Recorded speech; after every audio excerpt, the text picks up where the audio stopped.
I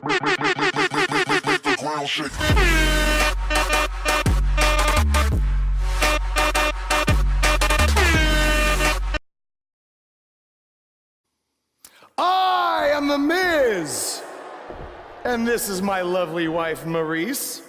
Say something to the audience, Maurice. That was wonderful, honey.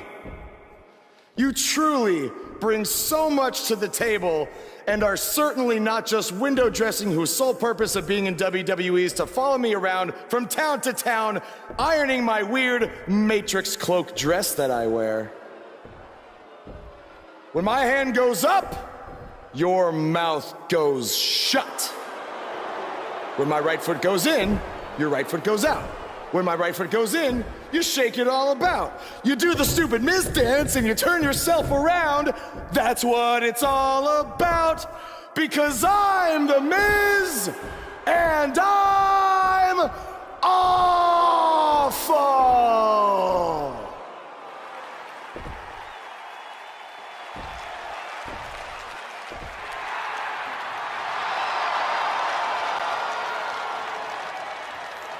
Since apparently our GM either thinks this is funny, which is impossible, or is just not paying attention to his own show, I am this close to dialing 911 to report 2 counts of aggravated character assassination. Whoa, Miz. Sasha and I were just having a little bit of fun out here. No need to go overboard. I mean, besides, you didn't even let me get to the best part. Other than showing everybody how big of a goof you are, the whole point of tonight was to debut my new singles title.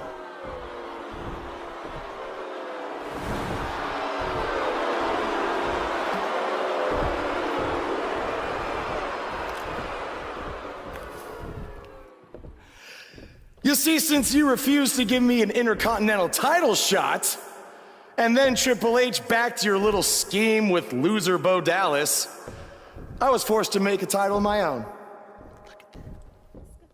You created your own title? Wow. What do you think this is? WWE 2K19? This is real life. It's not pretend time. You don't get to make up your titles. In fact, this is the most pathetic thing I've ever seen. And I've seen your matches on the indies. You want to talk about pathetic? I think someone who refuses to defend their title, that's pathetic.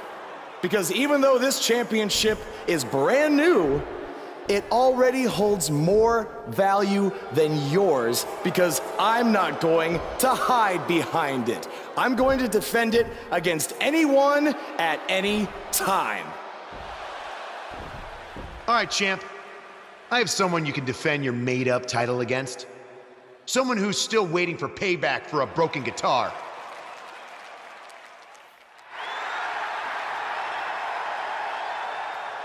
Like I said, anyone at any time. But you didn't give me a chance to explain that my title has some special conditions for how it must be defended. What do you mean? Like the matches can only be held in high school gyms? Or there can't be more than 200 people in attendance? Not exactly. My title will only be defended in ladder matches.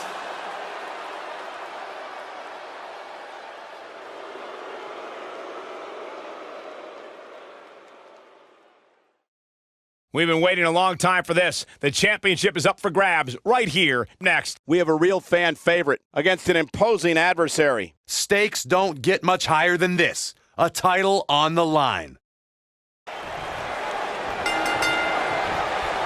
That'll rearrange your face.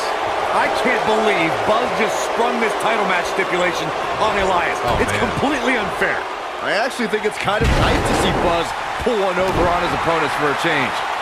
I agree. We're so accustomed to seeing Buzz at a disadvantage. Finally tonight, he gets a match on his terms. I thought broadcast journalists weren't supposed to be biased, but I guess I was wrong. Scoop slam. Well executed.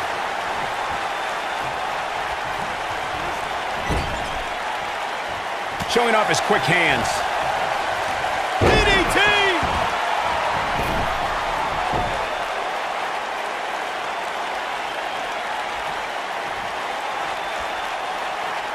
Guys, a lot of people are predicting a new champion here tonight. Even a poll on WWE.com earlier today predicted we'd have a new champ. But at the risk of being a downer, I'll believe it when I see it. He wants no part of the outside. It's just a matter of time now. With what we've seen and heard tonight, there must be serious injuries. Corey, I have to disagree with your earlier comment. I'm with the masses on this one. I think tonight is the night we crown a new champion. Well, either way, guys, this has been one heck of a match up to this point, and I think it's only going to get better. Just a savage kick to the face. They get dangerous out here, especially when there are no countouts. That's how you make an impact. As we say in the trade, guys, the monitor area in the locker room is likely sold out for this one, as there are plenty of superstars with a vested interest in the outcome of this match. The champ starting to stumble a bit. He has an amazing opportunity here to cement his legacy as one of the greatest champions in recent memory. The good news for him is that he doesn't appear to have taken too much offense up to this point, but that can obviously all change here. To Byron's point, there are several competitors on the roster who can make a case for being the next in line for a title opportunity. However, a lot of that, of course, depends on the outcome of this match here tonight. And with that in mind, regardless of their personal feelings, you'd have to think the locker room is rooting for the champion here tonight. The last thing they want to do is to have to wait even longer while the champ's rematch clause kicks in. This is it, guys. There he goes, crashing to the floor. Guys, in a title match like this one, on a stage as big as the one we're on now, you have to wonder how much nerves will become a factor. It's safe to say he had his opponent well scouted there. Brilliant analysis, Saxton. He hits the clothesline.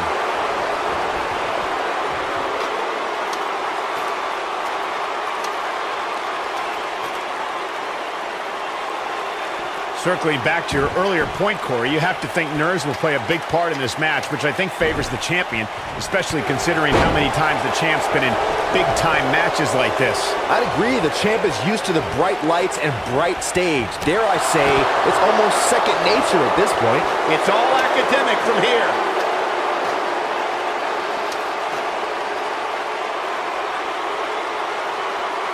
Now back to the ring. He lands a jarring forearm.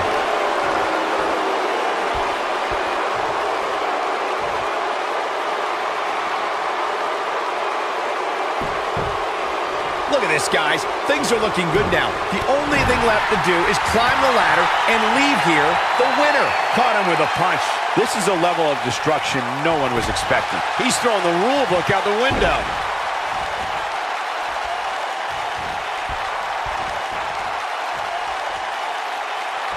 One move after the other. It's devastating. Nobody controls the pace of a match quite like this guy. Your odds of winning absolutely increase when you're the only one. And it's Elias making a move. You have to possess a different type of focus to punish an opponent like this.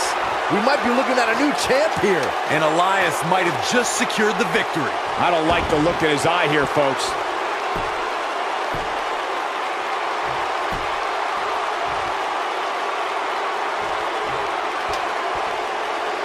Here we go. Everybody's on the outside. This is the exact moment this superstar has been waiting for.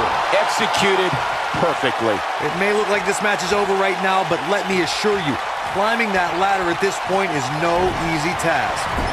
What does Buzz have in store? We're about to find out. He's gonna do it! Elias definitely starting to crack here. And you have to wonder how much the challenger can sustain at this point. He's moving with confidence. Oh, I think this man means business. Will Buzz be able to continue? I doubt it. Like Corey was saying, there's no better time to climb the ladder than when you're the only one in the ring. Super kick!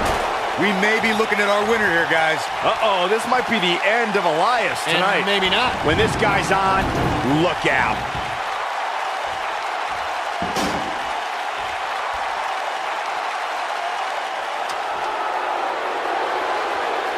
Taking on any more damage here could very well mean the beginning of the end.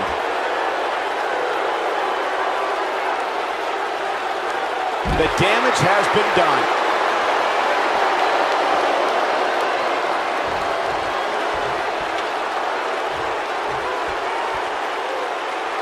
There's got to be some point in the match where those thoughts start to creep in that it could be over.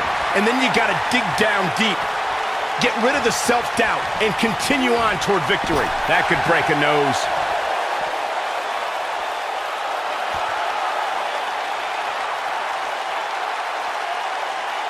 What does Buzz have in store? We're about to find out. Oh, he's gonna do it! We're witnessing a level of punishment that can only be described as severe. Wow, let's see that again. Man, he is simply a walking highlight reel.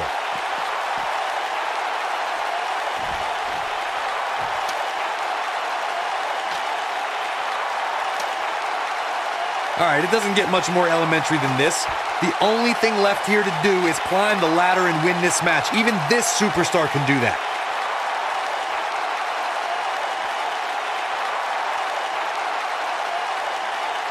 Buzz wins and keeps the title around his waist.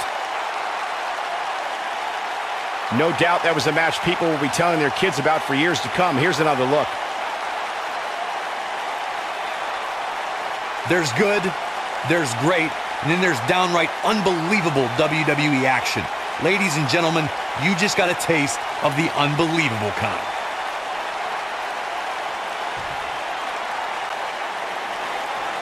Here is your winner, and still Action Champion, Elijah Smith. Now that's eking out a win. Well, no one's going to be walking with Elias tonight, I can tell you that much. Social media has been buzzing over this Raw match ever since it began, and now that it's over, I actually anticipate it intensifying. You showed up a few weeks ago on my show acting like you own the place. You insult me and my wife and then cut every corner possible by creating your own title. Not to mention forcing Elias to compete with a random stipulation he wasn't prepared for. Well, I am sick of it. You want your match? You got it. My legitimate, illustrious title versus your second-rate imaginary title. At Hell in the Cell, we're done playing make-believe because I'm gonna show you what it's like to live in the real world.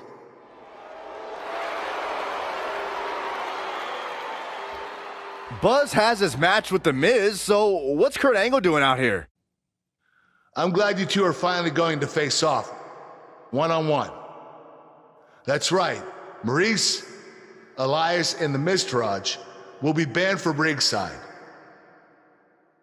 And since Buzz's title is on the line, the match will be held under his title stipulations, which means Oh, you gotta be kidding me. it will be a ladder match.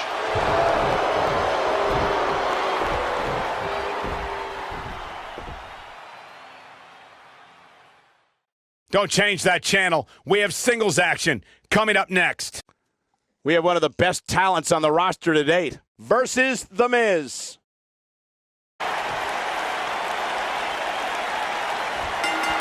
Here we go. Buzz's title and the Intercontinental title are on the line tonight in a ladder match at WWE Hell in a Cell. Buzz has everything to gain and nothing to lose. His made-up title is absolutely meaningless. If that's true, then why did Miz issue the challenge? Because, like most of us, he was tired of Buzz's antics and thought this would shut him up for once and for all.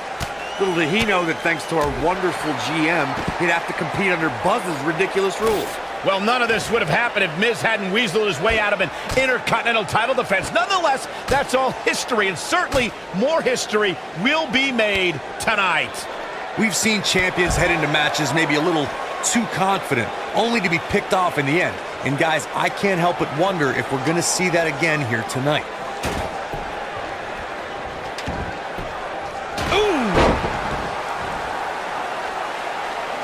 Getting that ladder in place. And I think we all know what's going to happen next, guys.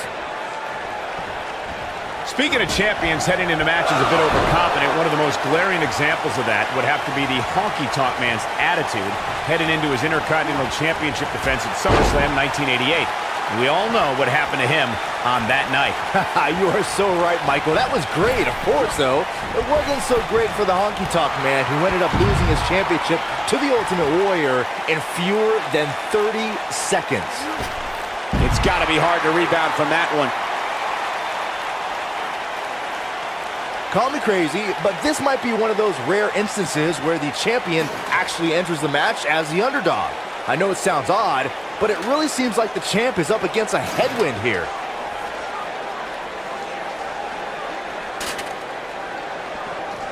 Offense like this is exactly how a competitor takes control of a match. The Miz looking a little stunned here.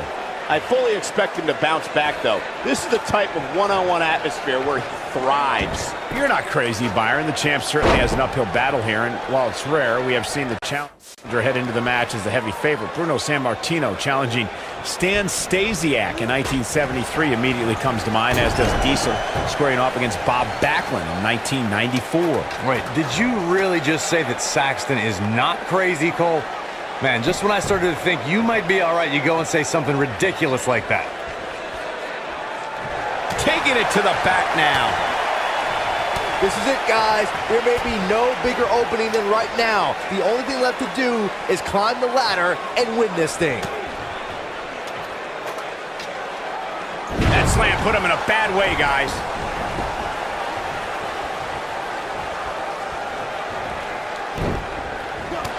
Down to the floor.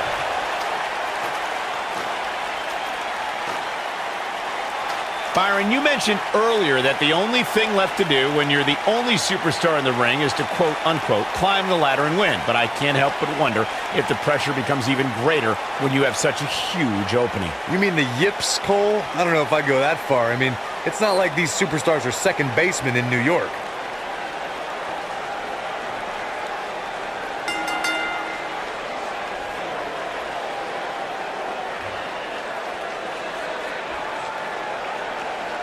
We've got some highlights from the last one queued up. Here we go.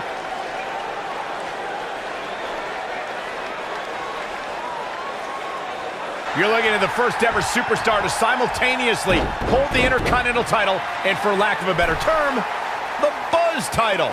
Yeah, his carry-on bag just got a little bit heavier. Yeah, if I were the Miz, this match would be under protest. It should have never taken place under these rules. Well, it did, and now we have a new champion. You can protest all you want, but it's not going to change what happened.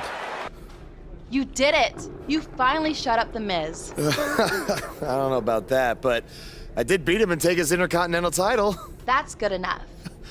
Thanks for helping me along the way. We make a pretty good team out there. We did. If you ever need someone to dress up in a ridiculous costume to send a message to one of your opponents, I'm your guy. I'll remember that. Hey, Sasha, you mind if I have a moment to talk business with the champ? Yeah, no problem. I was thinking about calling myself Champ Squared, actually, you know. Yeah, about that. Not to put a damper on your big victory, but according to WWE regulations, you're only allowed to hold one singles title at a time. I could try to circumvent the rules and let you hold both, but Triple H would just force you to vacate one anyway. You really know how to ruin a party. I'm sorry. So which title would you like to keep? That had to be a tough decision. If it's any consolation, I'll give you the rest of the night to celebrate with both championships. Thanks. Ground shake.